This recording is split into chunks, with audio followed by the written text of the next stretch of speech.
कहानी की शुरुआत होती है एक खुले मैदान में, जहां माइकल आसमान के खूबसूरत रंग देख रहा है। अचानक एक गोली चली और एक औरत चीखी, जिसके बाद माइकल झट से उठ गया और समझा कि ये सब सिर्फ एक सपना था। उस रात वो कसीनो में गया जहां वो पिछले 3 महीने से काम कर रहा है। इतने दिनों में उसने पूरा कसीनो अच्छे से याद कर लिया था। हर कैमरा कहां पर है, हर एक एम्प्लॉय का रूटीन क्या है, सब कुछ। उसने सबके साथ दोस्ती कर ली थी, उनकी पसंद नापसंद आदतें सब कुछ पता था उसे। अब तो वो बड़े बड़े वीआईपी क्लाइंट्स को भी सर्व करने लगा, जहां उसे कई बार बहुत खुफिया बातें सुनने को मिल जाती। अपनी शिफ्ट खत्म होने के बाद माइकल ने अपने चेहरे से मेकअप हटाया। उसने अपना चेहरा बिल्कुल बदल रखा था। कोई बता ही नहीं सकता कि ये सेम आदमी है। असल जिंदगी में वो एक ठग है जो लोगों को बेवकूफ बनाकर उनसे पैसे लूटता है। वो कसीनो में छुप कर इसीलिए काम कर रहा था ताकि अंदर की पूरी जानकारी ले सके। 3 महीने तक यहाँ लगातार काम करने से उसने मशीन और टेबल्स में छोटे छोटे गैजेट्स लगा दिए थे और अब वो ढेर सारा पैसा जीतने के लिए पूरी तरह तैयार था। एक बिल्कुल नई अलग पहचान बनाकर वो कसीनो के अंदर गया और अपने फोन से एक छुपे हुए गैजेट को एक्टिवेट कर दिया, जिससे सभी कार्ड शफलिंग मशीन से अपने आप बाहर उड़ने लगे। फिर वो एक टेबल पर गया जहां उसने अपने मैग्नेटिक डाइस का इस्तेमाल किया। उसने पहले से वहां एक बटन लगाया था जिससे वो डाइस के रिजल्ट को बदल सकता है। फिर वो एक वीआईपी क्लाइंट के कमरे में गया जो कि सो रहा था, क्योंकि माइकल ने उसकी ड्रिंक में नशीली दवाई मिला दी थी। उसके बाद वीआईपी प्लेयर्स को प्राइवेट कमरे में ले जाया गया। तब माइकल ने उस बेहोश किए हुए आदमी का गोल्ड पास और कुछ फैंसी कपड़े चुरा लिए। माइकल तुरंत सर्विस एलिवेटर में गया और कंट्रोल पैनल में अपनी चिप डाल दी।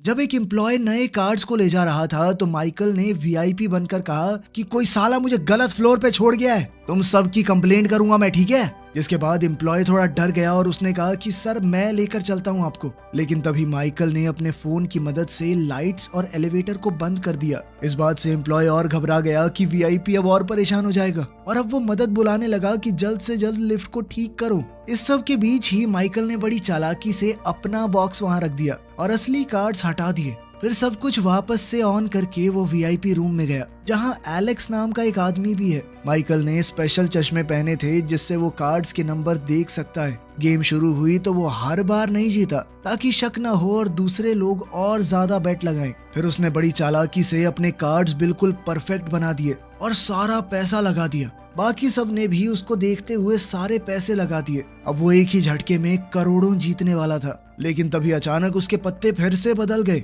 वो हार गया इतनी प्लानिंग के बाद भी। तीसरा प्लेयर जीत गया और उसने कहा मैं अब और नहीं खेलना चाहता। वो पैसे लेकर चल दिया। माइकल को शक हुआ और वो उस आदमी का पीछा करने लगा। उसने कहा तूने चीटिंग किया ना, चल सूटकेस दे अपना। लेकिन अंदर पैसे नहीं, सिर्फ कागज निकले। तभी अचानक से लाइट झिलमिलाई और उस आदमी का चेहरा बदल गया। वो तो असल में वो आदमी था ही नहीं जिसका माइकल पीछा कर रहा था। तभी पीछे से गार्ड्स आ गए और माइकल को पकड़ लिया, जबकि एलेक्स चुपके से वहां से भाग गया। माइकल को एक स्टोर रूम में कुर्सी से बांध दिया गया। एक गार्ड ने उसके मुंह पर मुक्का मारा। कसीनो का ओनर विक्टर भी वहां आया और पैसे मांगे। माइकल ने कहा कि मैं तुम्हारा वीआईपी क्लाइंट हूँ, मुझे मारोगे। इस बात पे तो उसे और मार पड़ी। तब उसने बताया कि वहां पर एक और ठग था, वो पैसे ले गया, उसने मुझे भी पागल बना दिया। विक्टर को उसकी बात पर यकीन नहीं हुआ और उसने 1 हफ्ते का वक्त दिया कि पैसे लेकर आ मेरे पास, वरना तेरा अंजाम बहुत बुरा होगा। इसके बाद माइकल एक छोटे से कसीनो में गया जो रेगिस्तान के बिल्कुल बीच में था।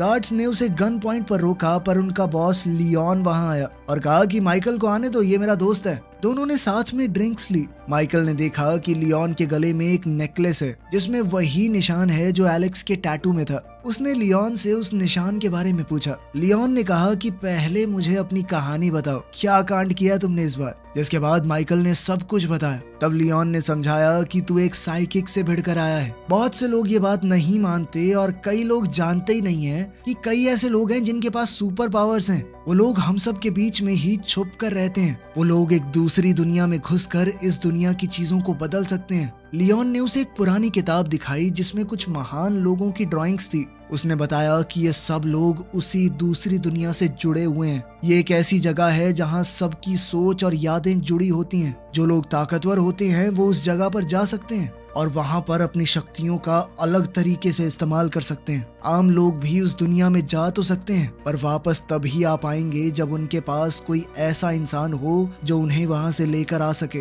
माइकल को ये सब सिर्फ एक मजाक लगा और वो हंसने लगा। लियोन इस बात से गुस्सा हो गया और उसने वो किताब निकाली जिसमें पावर वाले लोगों के नाम लिखे थे। उसने कहा कि जा एलेक्स को ढूंढ और पैसा लेकर आ।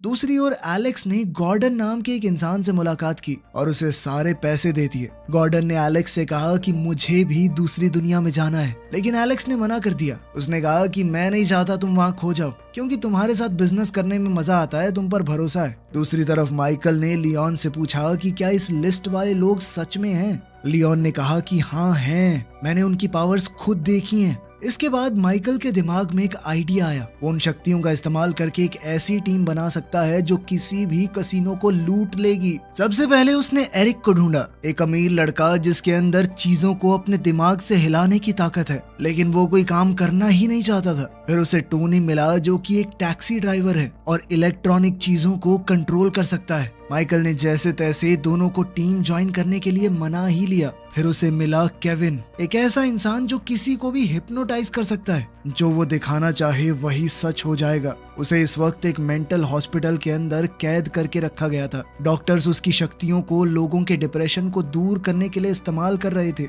माइकल ने उससे कहा कि तुम यहाँ अपनी जिंदगी बर्बाद कर रहे हो, मैं तुम्हें अमीर बना सकता हूँ। जब वो भागने के लिए तैयार हुआ तो नर्स भी उनके पीछे भागी। एरिक ने अपनी ताकत से चीजें उड़ाकर सभी पेशेंट्स को आपस में लड़वा दिया, जबकि टोनी ने अपनी ताकत से एम्बुलेंस को चालू किया और साथ ही गेट को खोल दिया। इस तरह वो सब बड़ी चालाकी से वहां से भाग गए। अगले दिन उन्होंने प्रैक्टिस की कि कसीनो में अपनी पावर्स कैसे इस्तेमाल करनी है। केविन अपनी ताकत से लोगों को हिप्नोटाइज करेगा और टोनी कैमरास को संभालेगा। उन सब की ताकत उस दूसरी दुनिया से आती थी। उस दूसरी दुनिया में जाकर एरिक अपने हाथों से डाइस को हिलाता था, तब वो असल जिंदगी में खुद ब खुद हिलने लगती थी। केविन बर्फ से बने एक इंसान को अपनी ताकत से कंट्रोल करता था और तब असल दुनिया में बाकी सब भी उसके कंट्रोल में आ जाते, जबकि दूसरी दुनिया में टोनी के आसपास एक बिजली का तूफान आया हुआ था और जिस भी इलेक्ट्रिक डिवाइस को वो हैक करता उसकी चिप उसके सामने आ जाती दूसरी दुनिया में। पहला टेस्ट उन्होंने लियोन के कसीनो में ही किया। शुरुआत में तो सब कुछ एकदम मक्खन चल रहा था,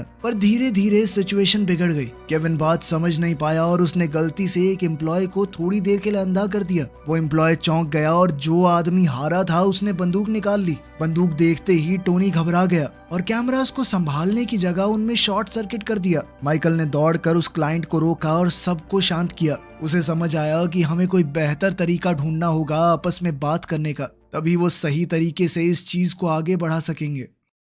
अगले दिन माइकल एक फ्यूनरल में गया जहां कई औरतें वेरोनिका से मदद मांग रही थी। तब कुछ काले कपड़े पहने आदमी वहां आए और वेरोनिका डर कर भाग गई। उसने अपने हेडफोन्स गिरा दिए जो कि माइकल ने उठाए। जब दूसरी गली से और आदमी आए, वेरोनिका एक पुरानी बिल्डिंग में छुप गई। माइकल ने उसके पास जाकर हेडफोन्स वापस दिए और कहा कि मैं उन आदमियों में से नहीं हूँ। वेरोनिका उससे दूर जाने लगी, पर माइकल फिर भी उसके पीछे गया। वेरोनिका लोगों का दिमाग पढ़ सकती थी। उसने सीधे तौर पर माइकल से कहा कि मुझे तुम्हारे प्लान में कोई इंटरेस्ट नहीं है। तभी उन आदमियों में से एक ने उन्हें देख लिया। माइकल ने वेरोनिका को जल्द से जल्द वहां से भागने को कहा और उस आदमी को रोका। दूसरी तरफ गॉर्डन ने एलेक्स के कहने पर अपनी ट्रेनिंग शुरू की। एक दिमाग पर कंट्रोल करने वाले आदमी ने उसे दूसरी दुनिया में भेज दिया। अब गॉर्डन के पास भी ताकत थी लोगों के दिमाग को कंट्रोल करने की। जब उसका दिमाग बेहोश पड़ा था तो उसने एक पेंटर को मजबूर किया कि वो एक फेमस पेंटिंग की कॉपी बनाए। इसके बाद गॉर्डन ने म्यूजियम में काम करने वाले एक आदमी को कंट्रोल किया और कहा कि इस फेक पेंटिंग को असली पेंटिंग के साथ बदल दो।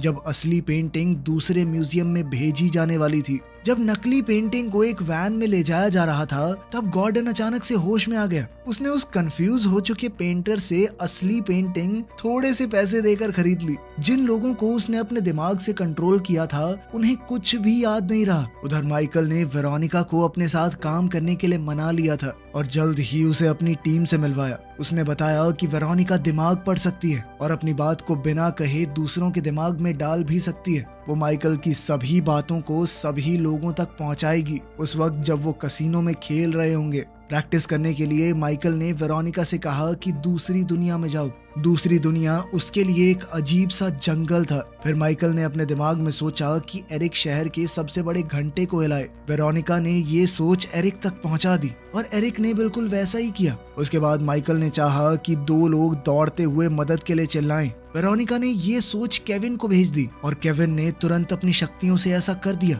इसके बाद माइकल ने सोचा कि काश टोनी इस सारे एरिया की लाइट्स में शॉर्ट सर्किट कर दे ताकि लोग घबरा जाएं और सारे पंछी उड़ जाएं। आखिर में माइकल ने वेरोनिका से कहा कि सबके दिमाग में डाल दो कि एक भूकंप आ रहा है। वेरोनिका ने बिल्कुल ऐसा ही किया और इन सारी चीजों को साथ में मिलाकर लोगों को यकीन हो गया कि सच में भूकंप आ रहा है। सब लोग भागने लगे, सिर्फ माइकल की टीम वहां पर रही। इसके बाद माइकल ने एक रेस्टोरेंट से कुछ ड्रिंक्स चुरा ली और अपना प्लान समझाया। उन्हें अपना भेस बदल कर कसिनो में घुसना होगा। हर मेंबर अलग टाइम पर आएगा। सिर्फ वेरोनिका माइकल के साथ आएगी, उसकी मंगेतर बनकर। इसके लिए उन्हें अच्छे कपड़े और बढ़िया मेकअप चाहिए होगा। तो सब लोग शॉपिंग करने और स्टाइलिस्ट के पास गए। 2 दिन बाद टीम कसिनो पहुंच गई। माइकल ने खेलना शुरू किया और वेरोनिका ने बिल्कुल शांत रहकर उसके दिमाग को पढ़ना ताकि वो उसकी सोच को बाकियों तक भेज सके। टोनी अपनी बारी खेलते हुए कैमरास को कंट्रोल कर रहा था। एरिक माइकल के खिलाफ खेलने वालों में था और जानबूझकर सबको हरवा रहा था ताकि माइकल जीत सके। जब माइकल काफी सारा पैसा जीत गया तो वो और वेरोनिका दूसरे टेबल पर गए जहाँ केविन एम्प्लॉय को कंट्रोल कर रहा था। शुरू में सब कुछ सही चला पर फिर एरिक ने ज्यादा शराब पी ली और बार बार हार कर तंग आ गया। उसने कसिनो में घूमने वाली एक मशीन को खुद ब खुद कंट्रोल करके सारा पैसा जीतना शुरू कर दिया। वो वेरोनिका की मदद से अपनी मन की बात भेजने की बजाय सीधे सीधे माइकल से बातचीत करने लगा। टोनी भी ओवर एक्साइटेड हो गया और एक साथ बहुत सारी मशीन्स को कंट्रोल करने लगा। एक के बाद एक सब में जैकपॉट निकल रहा था उसका। इससे गार्ड्स को शक हो गया। उन्होंने एरिक और टोनी को पकड़ लिया। जब गार्ड्स उन्हें लिफ्ट तक लेकर आए तो बाकी टीम वहीं पर मौजूद थी। केविन ने गार्ड्स को हिप्नोटाइज करके वापस भेज दिया और टीम ने लिफ्ट में छुपकर बात की। माइकल ने उन्हें डांटा और समझाया कि अगर पकड़े गए ना तो जान से मार देंगे ये लोग, तुम जानते नहीं हो इन्हें। अब सबने वादा किया कि आगे से सिर्फ माइकल की बात मानेंगे। फिर वो सभी लोग आखिरी टेबल पर गए। माइकल ने अपने पूरे पैसे एक ही बेट में डाल दिए। केविन पत्ते बांटने वाले आदमी को कंट्रोल कर रहा था और एरिक डाइस को अपने हिसाब से हिला पा रहा था। उनका प्लान बिल्कुल सही चला और माइकल ने एक ही झटके में $10 मिलियन जीत लिए। फिर सब बीच पर गए, ड्रिंक्स पी और आग के आसपास जश्न मनाया। वेरोनिका थोड़ा दूर बैठी थी। माइकल उसके पास गया, कहने लगा कि हमारी काफी अच्छी टीम है, अगर साथ रहे तो बहुत पैसे कमा सकते हैं। लेकिन वेरोनिका ने साफ मना कर दिया। दोनों के बीच झगड़ा हुआ और दोनों ने एक दूसरे को बहुत बुरा भला कहा। उधर एलेक्स ने गॉर्डन के साथ डिनर किया और उसे कहा कि हमें ट्रेनिंग कैंसिल करनी होगी। एलेक्स ने कहा कि जब तक तुम्हें कोई ऐसा इंसान नहीं मिलता जिस पर तुम पूरा भरोसा कर सको, वहाँ पे फंसने का बहुत चांस है। गॉर्डन ने जब माइकल के बारे में पूछा तो एलेक्स ने बताया कि उसने नई टीम बना ली है। ये सुनकर गॉर्डन नाराज हो गया और बोला कि अब उन्हें कुछ करना पड़ेगा।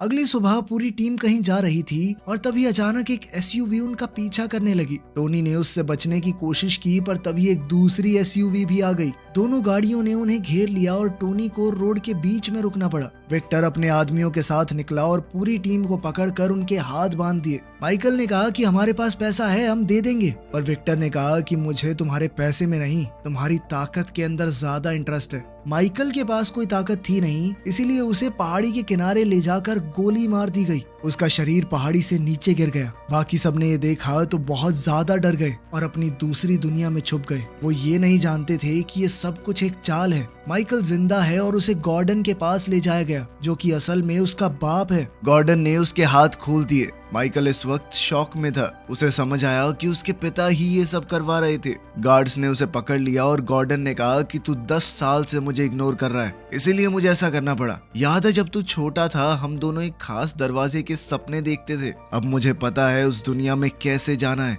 थोड़े दिन बाद विक्टर के कसिनो में टोनी, केविन और एरिक को जबरदस्ती एम्प्लॉयज बनाया गया ताकि क्लाइंट्स को आसानी से हराया जाए। एक दिन जब वो अपने कमरे में वापस आए तो देखा कि बाथरूम में एक प्लम्बर काम कर रहा है। वो कोई और नहीं बल्कि माइकल था। उसने देखा कि वेरोनिका वहाँ नहीं थी। बाकी लोगों ने बताया कि उसने विक्टर के लिए काम करने से मना कर दिया था और तब से वो कोमा में है, क्योंकि माइकल की मौत देखने के बाद वो अपनी दूसरी दुनिया से बाहर ही नहीं आई। उस रात टेबल के ऊपर लाइट्स फ्लिकर होने लगी। टीम ने विक्टर को घेर लिया और कहा कि हम ये काम छोड़ रहे हैं, जिसके बाद गार्ड्स ने उन्हें एक स्टोर रूम में बंद कर दिया और एक नए गार्ड को वहां सिक्योरिटी के लिए तैनात कर दिया गया। ये भी भेस बदल के माइकल ही था। उसने सबको आजाद किया और भागने का प्लान समझाया। केविन ने एक गार्ड को मजबूर किया कि वो अपने की कार्ड से लॉक खोल दे, जबकि माइकल ने एक चाबी चुरा कर एलिवेटर को बेसमेंट में ही अटका दिया। आगे के कॉरिडोर में तो लेजर लगी हुई थी। माइकल ने टीम को वहां काम पर लगाया और खुद वेरोनिका को ढूंढने गया।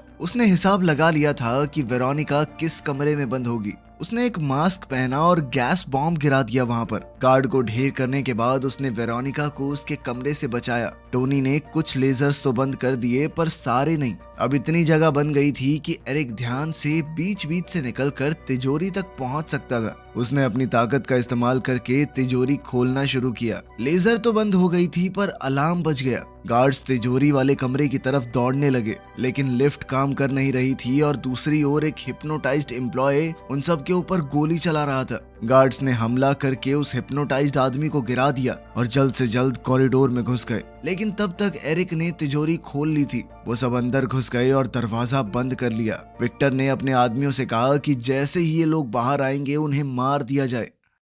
तभी माइकल ने बताया कि प्लान तब तक खत्म नहीं होगा जब तक वेरोनिका नहीं जाग जाती। सबने उसे समझाया कि अगर तुम उस दुनिया में गए इसे बाहर लाने के लिए तो मर भी सकते हो, तुम्हारे पास शक्तियां नहीं है। लेकिन माइकल ने फिर भी जाने का फैसला किया। केविन ने अपनी शक्ति से उसे हिप्नोटाइज करके दूसरी दुनिया में भेज दिया। माइकल एक सफेद सी जगह पर पहुंच गया जहां उसकी जिंदगी की सारी चीजें तैर रही थी। उसे बीते हुए कल की आवाजें आ रही थी। माँ की मौत, पुराने इलीगल काम, जेल का समय, सब कुछ याद आ गया उसे। जल्द ही उसे वेरोनिका की आवाज भी सुनाई दी, जिसमें उसने माइकल को एक खुदगर्ज इंसान कहा। एक दरवाजा आया और माइकल उसके पार चला गया। वो एक बड़े से मैदान में जा गिरा जहाँ कई दरवाजे हैं और आसमान के रंग बहुत खूबसूरत। ऐसा लग रहा था एक तूफान आने वाला है, तो वो एक दरवाजे के पीछे छुप गया। वो तूफान बहुत तेज था, लगभग उसे मार ही देता, लेकिन माइकल ने अपना हाथ उठाया और तूफान रुक गया। एक इशारे से उसने पूरे तूफान को जमीन पर गिराकर मैदान साफ कर दिया। फिर माइकल जमीन पर बैठा और वेरोनिका की यादों पर ध्यान दिया। अचानक जमीन फटने लगी और वो मैदान शहर में बदल गया। माइकल सीढ़ियां चढ़कर ऊपर गया और देखा वेरोनिका आसमान के रंग देख रही है। जब उसने पास जाने की कोशिश की तो देखा कि उसके आसपास एक फोर्स फील्ड है, एक अदृश्य ताकत जिसे वो नहीं तोड़ सकता। उसने जोर जोर से धक्का दिया और चिल्लाया, लेकिन वेरोनिका ने जवाब नहीं दिया। फिर माइकल ने सोचा कि अपने दिमाग से उस तक बातें पहुंचाने की कोशिश करता हूँ। इससे बिल्डिंग्स नीचे गिरने लगी और वो एक खाली जमीन पर बारिश के नीचे आ गया। वो फोर्स फील्ड अभी भी वेरोनिका के आसपास उसकी सुरक्षा कर रही थी, लेकिन अब वो माइकल की आवाज सुन सकती है। उसने कहा कि वो असली दुनिया में वापस नहीं जाना चाहती, क्योंकि वहाँ उसे किसी से मतलब नहीं है, कोई उसका इंतजार नहीं कर रहा। माइकल ने समझाया कि मैं जिंदा हूँ, लेकिन वेरोनिका ने उसकी बात पर विश्वास नहीं किया। तब माइकल ने उनकी पहली बार मिलने की याद भेजी। दोनों भागे और जब माइकल छत पर आया तो उसने वेरोनिका से कहा कि तुम्हारे पास कोई और हो ना हो, मैं जरूर हूँ। वेरोनिका ने माइकल का हाथ पकड़ा और दोनों एक मैदान में वापस आ गए जहाँ हर तरफ दरवाजे थे। उन दोनों ने एक दूसरे को चूम लिया और फिर वेरोनिका एक दरवाजे से चली गई, जिससे वो असल जिंदगी में जाग गई। माइकल के लिए ये पहली बार था, इसीलिए उसे खुद अपना रास्ता निकालना होगा। फ्लैशबैक दिखाया गया जिसमें हमें पता चला कि गॉर्डन ने माइकल को इस दूसरी दुनिया के बारे में सब कुछ सिखाया था और वो चाहता था कि माइकल उसका पार्टनर बने, ताकि दोनों बाप बेटा मिलकर इन दरवाजों का इस्तेमाल करके दुनिया को लूट खाएं। गॉर्डन ने उसे कंपास दिया और मदद भेजने का वादा भी। अभी वर्तमान में माइकल ने देखा कि एलेक्स एक दरवाजे से आ रहा है और वो उसके पीछे चल दिया। एरिया धीरे धीरे कसीनो में बदलने लगा। माइकल ने एलेक्स के पीछे जाके वहाँ उन दोनों की मौत का सीन देखा। एलेक्स ने माइकल को समझाया कि किसी के दिमाग में कैसे घुसते हैं। अब माइकल ने आगे का प्लान बना लिया था। वो अचानक से तिजोरी में जाग उठा और कहने लगा कि वो पैसे लेकर निकल रहे हैं। टोनी ने लॉक को डीएक्टिवेट किया और दरवाजा खुल गया, लेकिन कॉरिडोर में कोई भी नहीं था, बिल्कुल खाली। तब पता चला कि जब माइकल दूसरी दुनिया में था तो उसने विक्टर के दिमाग में घुसकर उसे ऐसा भरोसा दिला दिया कि टीम तो पैसे लेकर पहले ही भाग चुकी है। जिसके बाद विक्टर ने अपने गार्ड्स को कहा कि जल्दी से बाहर जाकर उन्हें ढूंढो, और यही वजह थी खाली कॉरिडोर की। इसके बाद तो टीम बड़ी आसानी से पूरे पैसे लेकर वहां से निकलकर भाग गई। वीडियो पसंद आई तो लाइक कर देना, चैनल को सब्सक्राइब कर लेना। मिलते हैं अगली वीडियो में। भाई हमें करना है लौंडा नाच। और फिर